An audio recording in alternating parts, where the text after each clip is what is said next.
மான் ஊறுகாய் இதுக்கு முன்னாடி கேள்விப்பட்டிருக்கீங்களா? மான் ஊறுகாய் சாப்பிட்றீங்களா? மான் ஊறுகாய் மட்டும் இல்ல, ஆமக்கறி, கறி இட்லி. இவரு என்னமோ இங்கிலாந்து இளவரசர் மாதிரியும் இல்ல அமெரிக்கா அதிபர் மாதிரியும் சொல்றாரா தெரியலையே. எனக்கு என்னமோ அது மாங்காய் ஊறுகாய் தான் இருந்திருக்கும். அதான் நோட் பண்ணாங்களாம்ல, எழுத. ஆமா, நோட் பண்ணி ஒரு வீடியோ வெளியிட்டு இருக்காரு. அவர் சாப்பிட்டது முறை ஊறுகாய், இத்தனை முறை ஊறுகாய் சாப்பிட்டார், இத்தனை கறி இட்லி சாப்பிட்டார், இத்தனை ஆமக்கறி சாப்பிட்டாருன்னு சொல்லிட்டு கொடுத்துருக்காங்களா. அங்க இந்த குத்தாமிச்சாங்களா இவருக்கு. காரும் பைக்கும் கொடுத்துட்டா உங்க அப்பா நான் கொடுப்பான்னு கேக்குறாரு. பெட்ரோல் இதெல்லாம் எவ்வளவு பெரிய வார்த்தைங்க இது. சும்மா வந்து அவங்க கட்சிக்காரங்க வந்து மீம்ஸ் வந்து அண்ணனுக்கு அனுப்பிச்சு விடுவாங்க. அதை பார்த்துட்டு வந்து மேடையில் அப்படியே ஒப்பிப்பாரு. ரீல்ஸா பார்த்துட்டு உட்காந்துருக்காரு. அது என்னன்னு தெரியலையே. இவர மாதிரி ஒரு ஆள் கிடைக்குமா? இதுல வந்து இவரெல்லாம் வந்து தாவைகளை வந்து சேருவாரா?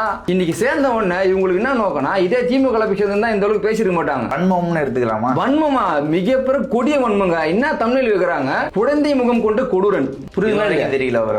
இதுக்கு முன்னாடி தெரியலையா? அவரை பத்தி அப்படியே ஐயா நல்லவர் வல்லவர் நாளும் தெரிஞ்சவர், அதிமுக ஒரு மிகப்பெரிய ஒரு ஆளுமை. முதல் மாநாடு விக்ரவாணி மாநாடுக்கு முன்னாடி முடிச்சு நைட் ஒரு வீடியோ உருட்ட வேண்டியது. இவர மாதிரி உருட்டவே முடியாது. அன்பு தளபதி, அன்பு இளவல், தங்க தளபதி ஏதோ பேச வேண்டியது. மான தமிழனா மராட்டியானா அவங்க வீட்டுல போயிட்டு சங்கீனா சக தோழனு. கிறிஸ்துவ மக்கள் எல்லாம் வந்து விஜய்க்கு வாக்கு செலுத்து, தமிழனா இருந்தா எனக்கு வாக்கு செலுத்துங்க. இல்ல இவர் எப்படி ஒவ்வொருத்தரும் எப்படி பாக்குறாரு பாத்தீங்களா? திராவிடத்தை ஒழிப்போம் அப்படின்னு சொல்லிட்டு இப்ப என்ன சொல்றாருன்னா, திராவிடத்தை ஒழிக்கிறது என் வேலை இல்ல, திமுக அதிமுக ஒழிப்போம்னு சொல்லிட்டு திமுக அதிமுக ஒழிக்க வேணாம் அப்படிங்கிறாரு. எடப்பாடியும் சசிகலா அம்மையாரும் டிடிவி தினகரும் எல்லாத்தையும் ஒருங்கிணைக்கவில்லைய நாம் தமிழ் கட்சி ஏன் எடுக்கணும்? 2021 வந்து அதிமுக வின் பண்ணணும்னு நினைச்ச சீமான் அவர்கள் 2026 திமுக வின் பண்ண வேலை செய்யறாரு. திமுக ஒழிக்கணும் அதிமுக ஒழிக்கணும்ன்றீங்க. கூட்டத்தில் இருக்கிறவங்க எல்லாரும் கை தட்டுறாங்க. ரெண்டுத்துக்குமே உங்க கூட்டத்தில் இருக்கிறவங்க கை தட்டுறானா நீ யார வந்து தற்கொலைன்றீங்க? அப்போ ஒருத்தர் விடக்கூடாது.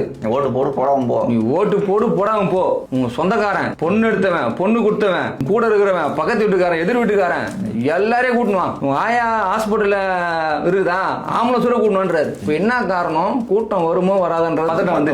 அதனால நீ எப்படியாவது கூட்டு வந்து தேரு. சாயந்தர டைம்ல வந்து ஒரு பொழுதுபோக்காக அண்ணன் கொஞ்சம் நல்ல கதை நல்லா சொல்லுவாரு. இந்த இட்லி கதை, ஆம கதை, மான் ஊர்கா கதை, பொழுதுபோக்காக அண்ணன் பேசுற கதையெல்லாம் இப்ப கேட்டு கை தட்டுவான், விசில் அடிப்பான், எல்லாம் பண்ணுவான். சரிங்களா? ஆனா ஓட்டு போட மாட்டான். மைக்கு கையில் பிடிக்கட்டுமா, கேம்பெயினை தொடங்கட்டுமா, என் தம்பி வந்து எனக்காக தான் இந்த மைக்கை வச்சிருக்கான், ஊரா மேடம் விட பேசுறது யாரு? தளபதி விஜய் அவர்களை திட்டினா யாருக்கிட்ட வந்து ஓட்டு வரும்? அவர்கிட்ட வந்து ஓட்டு தான் போகும். நீங்க தளபதி நீங்க தொட்டு நீங்க ஒண்ணுமே பண்ண முடியாதீங்க. நீ சும்மா மேம்போக்கா வந்து கூத்தாடி. அப்ப நீங்க யாரு? சாட்டை துறைமுருகன் வந்து எம்ஜிஆர் அவர்களையும் ஜெயலலிதா அவர்களையும் கடுமையான வார்த்தைகள் அதை வந்து நம்ம மறுபடியும் பதிவு கூட பண்ண முடியாத அளவுல பேசியிருக்காரு. இந்த 2026 தேர்தலையே நம்ம வந்து திமுகவுக்கும் டிவிக்கும் போட்டி போட்டுக்கிறோம். சாட்டை துறைமுருகன் வந்து சாட்டை துறைமுருகனா சிவாஜி கிருஷ்ணமூர்த்தியா? இந்த தேர்தலில் எப்படியாவது 2026 தேர்தலில் சிவாஜி கிருஷ்ணமூர்த்தியை பீட் பண்ணி நம்ம பேசிடணும். அதனாலதான் வாய்க்கு வந்தது எல்லாத்தையும் பேசிட்டு இருக்காரு சாட்டை துறைமுருகன். வணக்கம் டிவி ஆர்மி.